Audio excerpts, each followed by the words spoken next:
এখন ব্যাপারটা হচ্ছে ট্রাম্প বিষয়টাকে এইভাবে দাঁড় করাচ্ছেন, যা ওই কাতার তো আমাকে ব্যক্তিগতভাবে দিচ্ছে না, আমি এটাকে এয়ারফোর্স ওয়ানে কনভার্ট করব, যতদিন আমি প্রেসিডেন্ট থাকবো সেটাই চড়বো, তারপরে আমি প্রেসিডেন্ট না থাকলে সেটাকে আমার লাইব্রেরিতে পাঠিয়ে দেওয়া হবে।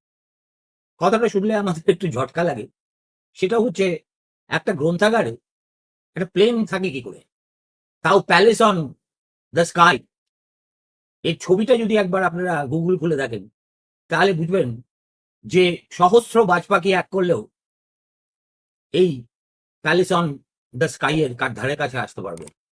লম্বায় চওড়ায় বৈভবে বর্ণোচ্ছটায় একেবারে প্রতিটি পরতে পরতে এর আভিজাত্য ফুটে ওঠে। সেটা মাত্র 2 বছর 3 বছর ব্যবহারের পরে হঠাৎ তার লাইব্রেরিতেই বা যাবে কেন?